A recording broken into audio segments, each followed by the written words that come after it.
Halo, berjumpa kembali dengan saya Pendeta Chandra Gunawan. Hari ini kita akan mendiskusikan satu perkataan Tuhan Yesus di dalam Injil-Injil Sinoptik mengenai sebuah keyakinan yang dapat memindahkan gunung.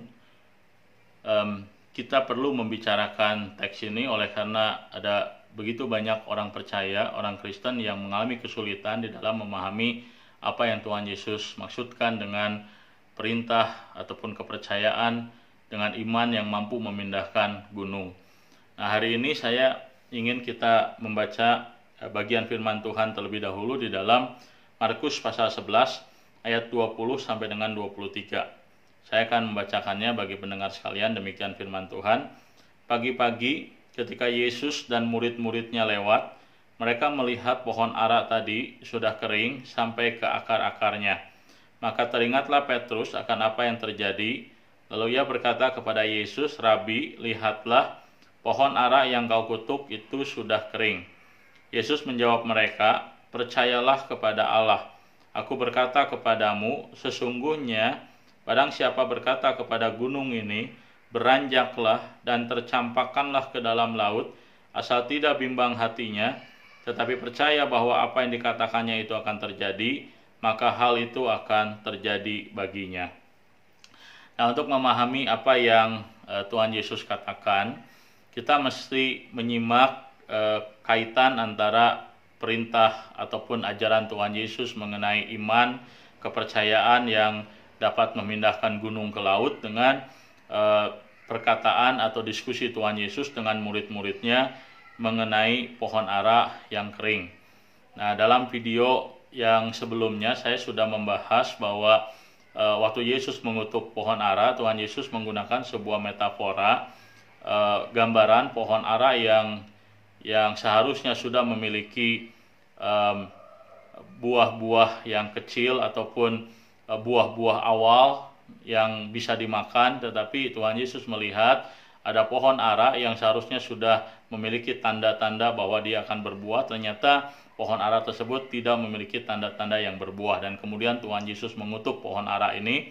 Dan pohon ara ini menggambarkan bangsa Israel yang seharusnya mereka percaya kepada Tuhan, mereka beriman kepada Tuhan, merespon dengan positif kedatangan Sang Juru Selamat, tetapi mereka malah menolak. Dan itulah alasannya Tuhan Yesus menggunakan metafora penggambaran, dia mengutuk pohon ara untuk menggambarkan apa yang akan terjadi dengan bangsa Israel karena mereka menolak untuk percaya kepada Tuhan. Nah, dalam konteks ini kita melihat bahwa Tuhan Yesus berbicara mengenai konteks penghakiman, penghukuman dari orang-orang yang menolak untuk percaya kepada Tuhan. Nah, jadi Tuhan Yesus berbicara mengenai konteks eskatologis atau akhir zaman. Nah, dalam konteks yang sama Tuhan Yesus kemudian juga dia berkata kepada murid-muridnya, percayalah kepada Allah. Dan memang itulah yang harus respon yang harus dimiliki oleh bangsa Israel ataupun oleh semua manusia yang sedang berjalan dalam jalan yang menuju kepada hari penghakiman, bahwa kita harus percaya kepada Allah.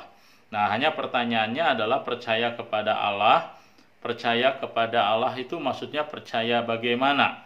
Atau kepercayaan atau iman seperti apa yang harus dimiliki oleh orang-orang percaya di dalam menjalani kehidupan mereka mengikut Tuhan dalam menjelang masa-masa akhir zaman, masa-masa di mana pencobaan, penderitaan dialami oleh semua orang termasuk orang-orang percaya. Maka dikatakan dalam ayat 23, "Aku berkata kepadamu, sesungguhnya barang siapa berkata kepada gunung ini, beranjaklah dan tercampaklah ke dalam laut, asal tidak bimbang hatinya, tetapi percaya bahwa apa yang dikatakannya itu akan terjadi, maka hal itu akan terjadi baginya."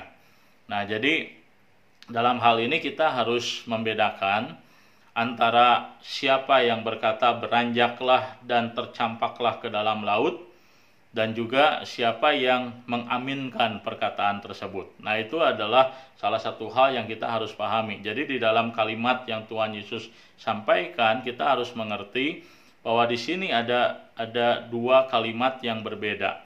Nah, kalimat "aku berkata kepadamu", sesungguhnya barang siapa berkata kepada gunung ini, beranjaklah dan tercampaklah ke dalam laut. Nah, siapakah yang berkata beranjaklah dan tercampaklah ke dalam laut?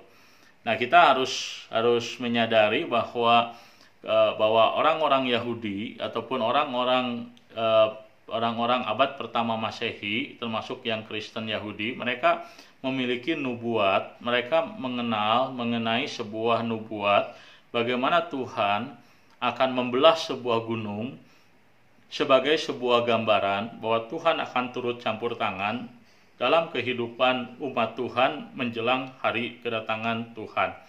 Nah, di manakah nubuat itu? Nubuat itu dibicarakan dalam kitab Zakaria pasal yang ke-14. Saya akan membacakan ayat 1 sampai dengan yang ke-5. Sesungguhnya akan datang hari yang ditetapkan Tuhan, maka jarahan yang dirampas daripadamu akan dibagi-bagi di tengah-tengahmu. Aku akan mengumpulkan segala bangsa untuk memerangi Yerusalem. Kota itu akan direbut, rumah-rumah akan dirampoki, dan perempuan-perempuan akan ditiduri. Setengah dari penduduk kota itu harus pergi ke dalam pembuangan, tetapi selebihnya dari bangsa itu tidak akan dilenyapkan dari kota itu. Kemudian Tuhan akan maju berperang melawan bangsa-bangsa itu seperti ia berperang pada hari pertempuran. Pada waktu itu kakinya akan berjejak di Bukit Zaitun yang terletak di depan Yerusalem di sebelah timur. Bukit Zaitun itu akan terbelah dua dari timur ke barat sehingga terjadi suatu lembah yang sangat besar. Setengah dari bukit itu akan bergeser ke utara dan setengah lagi ke selatan. Maka tertutuplah lembah gunung-gunungku, sebab lembah gunung-gunung itu akan menyentuh sisinya, dan kamu akan melarikan diri seperti kamu pernah melarikan diri oleh karena gempa bumi pada zaman Usia, Raja Yehuda. Lalu Tuhan Allahku akan datang dan semua orang kudus bersama-sama Dia. Nah, jadi dalam nubuatan Nabi Zakaria dibicarakan dua hal. Pertama, penghukuman atas bangsa Israel, di mana mereka yang tidak taat, mereka akan dihancurkan. Bangsa Israel tidak taat, mereka akan dihancurkan. Kota-kota mereka akan dirampok, tembok mereka dirubuhkan. Tetapi Tuhan tidak akan membiarkan mereka selamanya seperti itu. Tuhan akan menyelamatkan mereka, Tuhan akan datang kepada mereka. Nah, bagaimana cara Tuhan datang kepada mereka? Dan inilah yang digambarkan. Digambarkan bahwa Tuhan turun dari langit, kaki-kaki Tuhan berjejak di Bukit Zaitun, dan kemudian Tuhan membelah gunung.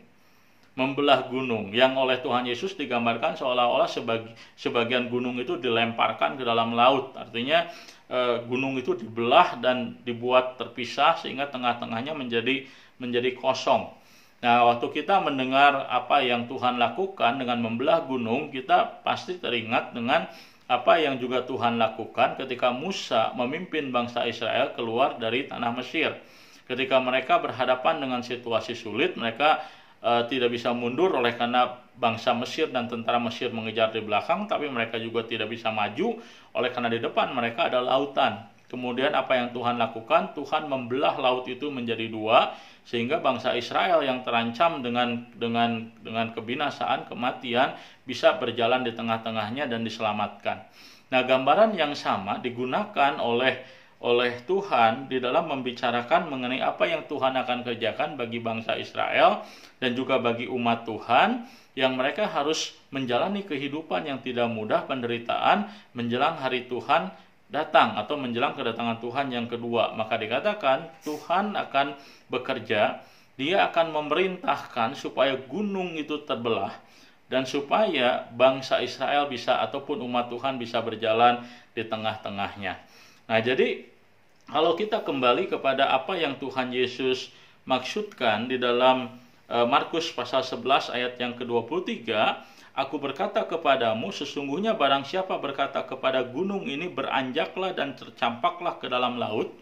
Nah, yang berkata, yang memerintahkan supaya gunung itu beranjak dan tercampak ke dalam laut, itu adalah tentu Tuhan dalam nubuatan Nabi Zakaria. Jadi Tuhanlah yang membelah gunung. Gunung itu adalah gambaran daripada penderitaan yang dihadapi oleh umat Tuhan menjelang akhir zaman. Tuhanlah yang membelah gunung itu dan membuat celah di antaranya, membuat jalan supaya umat Tuhan bisa bertahan sampai akhir melewati masa-masa yang sukar menjelang hari penghukuman Tuhan. Nah, jadi waktu Tuhan Yesus berkata, "Aku berkata kepadamu, sesungguhnya barang siapa berkata kepada gunung ini." Artinya Tuhan Yesus berkata kepada orang-orang yang meyakini, mengiyakan apa yang dinubuatkan oleh firman Tuhan, apa yang percaya kepada apa yang akan Tuhan katakan, kepada yang Tuhan akan kerjakan kepada umat Tuhan di tengah-tengah gunung ujian iman, gunung penderitaan yang akan dihadapi oleh umat Tuhan menjelang kedatangan Tuhan yang kedua. Nah, barang siapa yang percaya kepada ucapan Tuhan itu, kepada apa yang Tuhan akan lakukan, nah baru dikatakan asal tidak bimbang hatinya tetapi percaya bahwa apa yang dikatakan itu akan terjadi, maka hal itu akan terjadi baginya. Maksudnya apa? Bahwa apa yang dia percayai, dia mengiyakan, dia mengakui bahwa Tuhan adalah Allah yang berjanji akan membelah gunung, membelah penderitaan, membelah masa-masa yang sukar, menyediakan jalan kepada umat Tuhan di tengah-tengah kesukaran penderitaannya dalam menjalani masa-masa kedatangan Tuhan yang kedua. Asal dia percaya bahwa Tuhan memeliharakan dia, maka hal itu akan terjadi bagi dia. Nah, jadi dalam konteks ini sebenarnya yang dimaksudkan dengan Alkitab bahwa asal dia percaya itu menunjuk kepada iman orang tersebut kepada apa yang Tuhan akan kerjakan dalam kehidupan umat Tuhan. Nah, asal orang tersebut percaya dengan apa yang Tuhan akan kerjakan, walaupun kepercayaannya itu barangkali lemah, kecil sebesar biji sesawi, Tuhan tidak akan meninggalkan dia. Tuhan tidak akan melepaskan dia. Tuhan akan memeliharakan dia. Nah, itu sesungguhnya arti daripada iman sebesar biji sesawi dapat memindahkan gunung. Yang membuat gunung itu berpindah, yang membuat orang percaya bisa bertahan di tengah-tengah segala kesukaran penderitaan menjelang akhir zaman, bukanlah iman orang tersebut, tapi Tuhan yang dia imani. Dan Tuhan yang diimani oleh orang-orang percaya adalah Tuhan yang dia melihat dan dia mengasihi setiap orang percaya, bahkan orang-orang percaya yang punya iman tidak besar, iman yang kecil.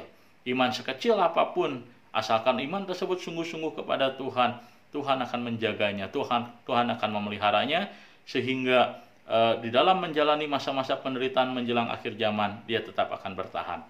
Nah, itulah yang dimaksudkan dengan iman sebesar biji sesawi yang dapat memindahkan gunung, sebuah kepercayaan kepada Tuhan yang dapat memindahkan gunung. Bukan berarti kepercayaan kita begitu luar biasa sampai gunung bisa berpindah, tetapi kepercayaan kita kepada Tuhan sangat diperhatikan oleh Tuhan. Iman kita kepada Tuhan, Tuhan begitu hargai, Tuhan begitu lihat, sehingga Tuhan tetap akan peliharakan orang-orang yang tetap mau percaya kepada Tuhan walaupun dia dalam segala kelemahan. Kiranya pelajaran hari ini menjadi berkat bagi pendengar sekalian. Tuhan memberkati.